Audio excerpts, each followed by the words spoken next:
Happy Monday, guys. Hope everyone's doing well. I've been out shopping this morning and SM, and I got a haircut as well because I'm going to the UK on Wednesday.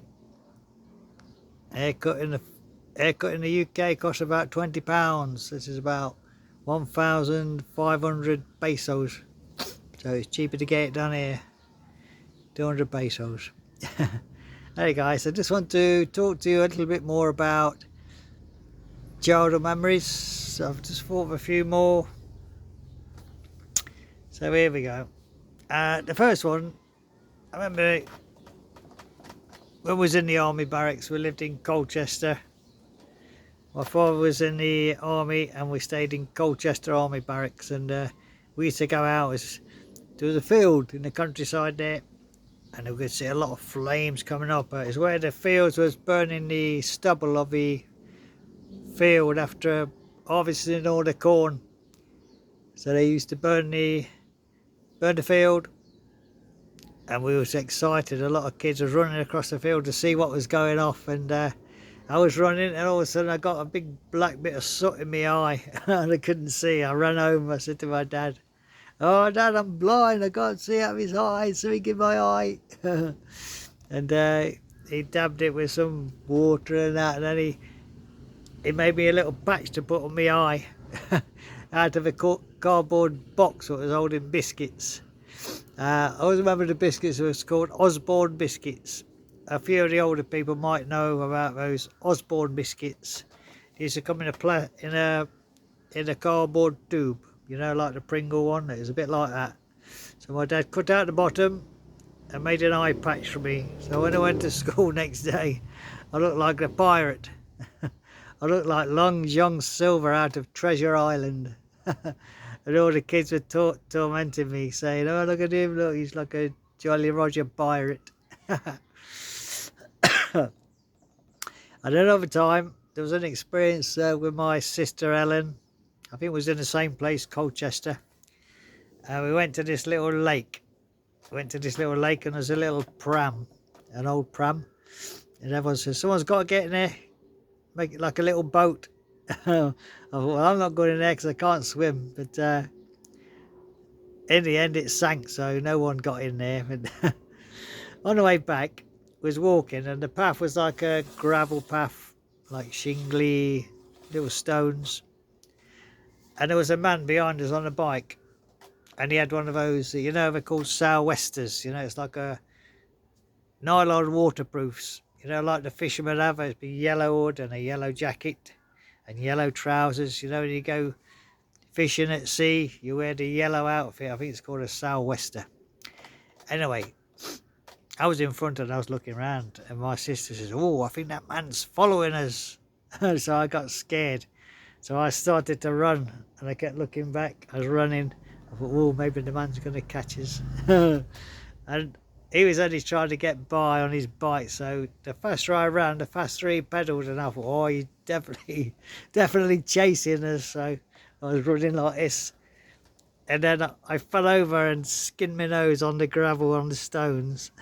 I had a big cut there, and when he got up to us, the man says, "I'm only trying to get past you on the bike, but you're running fast, so I've got to cycle fast. I'm only trying to get by you. I'm not going to hurt you."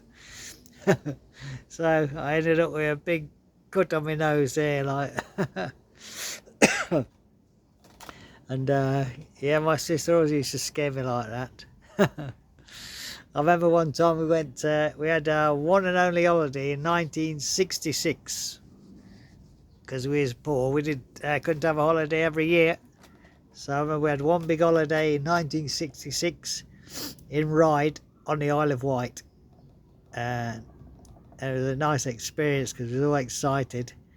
But as soon as we got there, my mum, we climbed down the beach. There's a few little rocky stones, and my mum tripped a bit and sprained her ankle. So that was a good start to the holiday.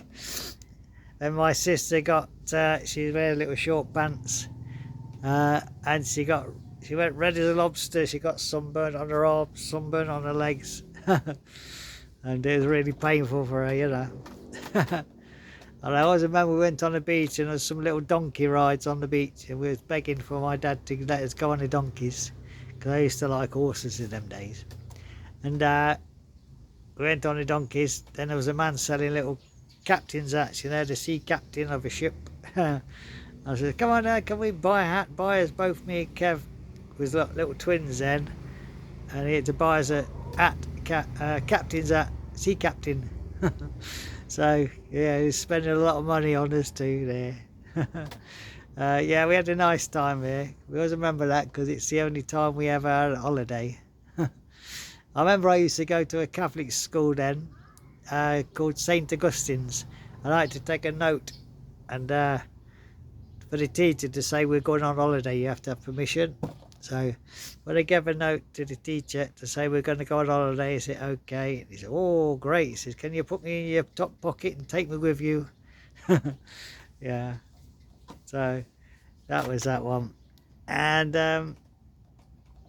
anyway, and when we got back, we used to have this dog.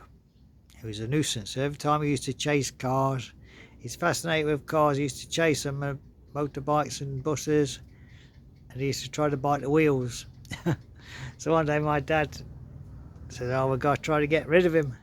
So he took him on a bus 4 miles across town, and he took him in some woods, and he let him run off, and he ran and got the bus back home. And when my mum, we said, when we got home from school, we said, "Where's Chip? Where's the dog, Chip?" So I says, "Your dad's took him somewhere, give him away." And we was all crying, "Oh no, where's little Chip, our dog?" The next minute, the dog come running through the back door, wagging his tail, and we was all excited then. But then my dad came home about 4 hours later, and he saw the dog there. He beat him home. Yeah. So yeah, my dad tried to lose the dog, but the dog got him before him. So in the end, he had a change of heart, and we kept him. But we kept him in the garden, because if he get out, oh, he'd follow you to school, and he'd be on the main road chasing cars, and everyone says, "Is that your dog?" So, "No, it's not my dog, mister." And then the dog come running to you, wagging his tail like. And we was always picking up stray cats as well. And one time we found a little kitten, and we took it to the police station. We went into the police station door, opened the door, and there's the policeman there reading a newspaper, drinking a mug of tea.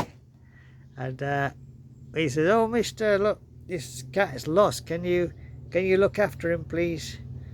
He says, "What? A cat?" He says, "Get out of here, go on, clear off. Don't waste my time with cats. Get out of here." So that's another one we ended up taking home and adopting him. We always used to take stray cats home. And the dad said, "Get it out of here." But after a while, he changed heart and we kept it. So anyway, guys, this has gone on long enough, 8 minutes. Hope you enjoyed the stories, and I'll say to you, have a nice Monday. Have a good start to the week. God bless you all. And this is Captain Davey saying, "Arrivederci." Maybe that's Italian for all you guys who don't know that. Okay, guys, thank you for watching. I just thought I'd put this one on now. It's getting very hot in the Philippines. It's about 38 degrees, I think, 38 Celsius at the moment.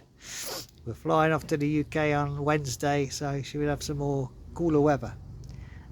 Anyway, I'll let you know before I go to the UK, just to say goodbye and that. And but in the meantime, stay cool, stay safe, enjoy your rest of your day. God bless you all.